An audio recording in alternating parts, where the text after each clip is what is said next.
Tu as toujours réglé tes problèmes toute seule. Tes études, ta carrière, tes décisions difficiles, tu n'as jamais eu besoin de personne pour avancer. C'est vrai, et c'est précisément pour ça que tu es coincé aujourd'hui. Avant qu'on rentre dans le vif du sujet, si tu découvres cette chaîne, abonne-toi. Je publie chaque semaine du contenu sur les parcours de reconversion ou de transition professionnelle. D'abord, pourquoi est-ce que cette autonomie qui t'a tout donné, c'est elle et personne d'autre qui te bloque aujourd'hui? Ensuite, les 3 phrases que ton cerveau te répète quand tu penses à te faire accompagner. Tu vas te reconnaître au moins dans une d'entre elles, et probablement dans les 3. Et enfin, le seul critère qui te permet de savoir si tu peux sortir à coup sûr de cette situation, si tu peux t'en sortir seul ou si tu ne pourras jamais. À la fin, tu n'auras pas à choisir entre rester forte ou demander de l'aide, tu auras compris pourquoi est-ce que c'est la même chose. C'est parti. Commençons par valider quelque chose qui est vrai. Ton autonomie, elle est réelle. C'est pas une posture, c'est pas une façade. Tu l'as construite dans ta carrière en gérant ce que d'autres auraient sous-traité. Tu as appris à compter sur personne parce que personne n'allait le faire à ta place. Donc quand tu dis que tu vas régler cette transition professionnelle seule, c'est comme tu as réglé tout le reste. Donc c'est pas de l'orgueil mal placé, c'est juste de la cohérence. Mais ce que tu n'as peut-être pas dit, c'est que une compétence n'est jamais bonne dans l'absolu. Elle est toujours bonne dans un contexte donné. Qui t'a fait fonctionner en autonomie pendant peut-être 20 ans n'est plus le contexte d'une transition. Donc, laisse-moi te donner une image pour résumer tout ça. Imagine le meilleur chirurgien du monde. 30 ans d'expérience, des milliers d'opérations, une dextérité que aucune IA ou robot ne pourra remplacer. Question. Est-ce qu'il s'opère lui-même quand il a besoin d'une intervention? Jamais de la vie. Pourtant, techniquement, il pourrait le faire. Il connaît les gestes, il connaît l'anatomie, il connaît le matériel. Donc, pourquoi? Tout simplement parce qu'il y a une chose qu'aucun talent au monde ne pourra corriger. Tout simplement, tu ne peux pas voir ce que tu ne vois pas. C'est pas une limite de compétence, c'est une limite de position, de perception. T'es à l'intérieur. Donc, il y a un angle mort par construction, par design. C'est pas de la maladresse. Et cette logique, elle s'applique à toi, comme elle s'applique à lui, comme elle s'applique à nous tous. Il y a un phénomène en sciences cognitives qu'on appelle la cécité introspective. L'idée a été documentée depuis les années 70. C'est qu'on a un accès très partiel aux mécanismes qui produisent nos décisions. Et il y a un détail particulièrement gênant dans ces études. Plus une personne est intelligente et performante, plus elle produit des explications cohérentes pour justifier ça. Donc, plus elle devient convaincante. Et convaincante pour qui? Surtout pour elle-même. Et en attendant, elle n'a toujours pas vu le mécanisme réel. Elle ne te protège pas de tes angles morts. Elle les rend juste plus difficiles à détecter. Justement parce que tu vas construire autour d'eux des récits qui tiennent debout. Voilà pourquoi ton autonomie te coince. Parce qu'elle s'applique à un type de problème où tu vois ce que tu fais, mais pas dans une transition. Pas dans ce type de problématique. Pour vraiment voir ce qui joue chez toi, il faut écouter ce que ton cerveau se dit au moment où tu penses à te faire accompagner. Ton cerveau, là, pendant que tu m'écoutes, il a probablement un de ces 3 discours. Et chacun de ces discours est un piège. Le premier, c'est quoi? C'est « je vais d'abord essayer par moi-même ». Ça sonne raisonnable, ça sonne mesuré, ça sonne adulte. Sauf qu'il y a une question simple qui défait toute la phrase. À quel moment est-ce que tu sauras que tu as essayé? 3 mois? 6 mois? 12 mois? 2 ans? Quelle est la situation concrète qui va te faire dire « ça y est, j'ai essayé, maintenant j'accepte de me faire aider ».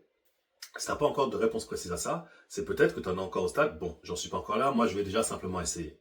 Mais ça, c'est pas un plan. C'est une boucle infinie déguisée en plan. J'ai pas encore assez les idées claires pour savoir si je me fais accompagner. Regarde bien la mécanique. Tu repousses un accompagnement en attendant d'avoir un résultat. La clarté. Ce qui est précisément ce que l'accompagnement est censé produire. C'est comme si tu disais « je ne vais pas aller chez le médecin tant que je n'aurai pas eu mon diagnostic ». Tu ne peux pas avoir ton diagnostic sans aller chez le médecin. Donc mine de rien, cette phrase, elle ne te dit pas ce qu'elle est censée dire. Elle te dit « je ne suis pas encore prête pour être déstabilisée ». Mais ce n'est pas la même chose qu'un manque de clarté. Le mot important, c'est « préfère ». Ça suppose que tu as le choix entre 2 options. Tu as goûté A, tu as goûté B, tu choisis A. Donc, tout simplement, est-ce que tu as déjà vécu un vrai accompagnement? Pas un bilan classique de quelques heures. Pas un coaching qui coche certaines cases. Un vrai travail avec quelqu'un sur ton identité professionnelle.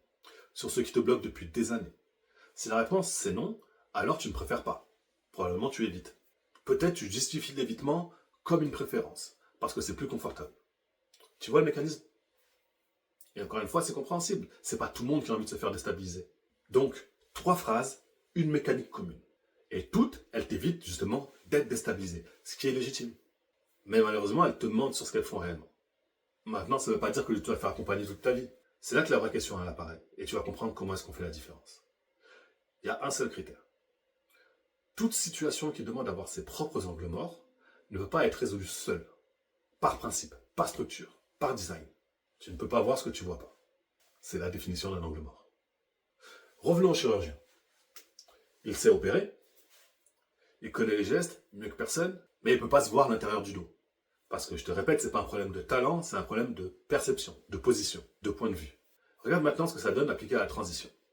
Refaire ton CV, tu peux le faire seul. Tu vois ce que tu écris.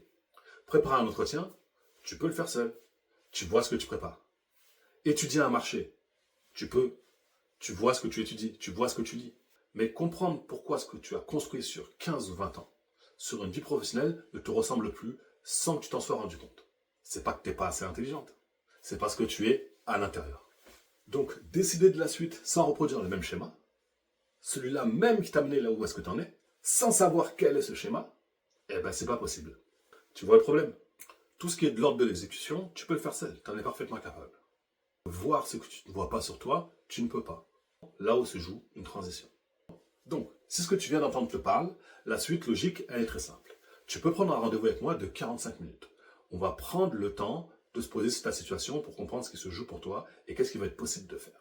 C'est pas un appel pour te vendre quoi que ce soit. C'est pas un appel pour te signer ou quoi que ce soit. C'est vraiment pour regarder ensemble qu'est-ce qui va être possible de faire, où sont tes angles morts. Beaucoup de personnes qui ont fait ces appels de 45 minutes sortent avec beaucoup plus de clarté que plusieurs mois de réflexion. Et c'est exactement la mécanique qu'on vient de décrire. Le lien est dans la description. Avant qu'on se quitte, je voudrais te dire quelque chose. Tu n'as pas à devenir quelqu'un d'autre. Tu n'as pas à demander de l'aide pour tout dans ta vie. On ne te demande pas d'arrêter d'être autonome. C'est ta force. Garde-la. Tu as juste à reconnaître qu'il y a une chose dans la vie où ta force ne suffit peut-être pas. Une seule. Et c'est précisément celle-là qui décide du reste. Demander de l'aide à ce moment-là, c'est pas du tout un aveu de faiblesse. Au contraire, c'est une décision stratégique. La même que tu as prise 1000 fois dans ta carrière, quand tu as choisi le bon collaborateur, le bon partenaire, le bon expert pour t'aider dans un dossier précis. La différence aujourd'hui, c'est que c'est toi le dossier. Et c'est probablement le dossier le plus important qui mérite vraiment de l'attention particulière. Si cette vidéo t'a fait avancer, abonne-toi à la chaîne. Chaque semaine, je publie du contenu sur la reconversion professionnelle. Et si tu veux qu'on voit ta situation un peu plus en détail, clique sur le lien pré-bilan, 45 minutes, on étudie ta situation en détail. Sur ce, je te dis à la prochaine. Passe une excellente journée.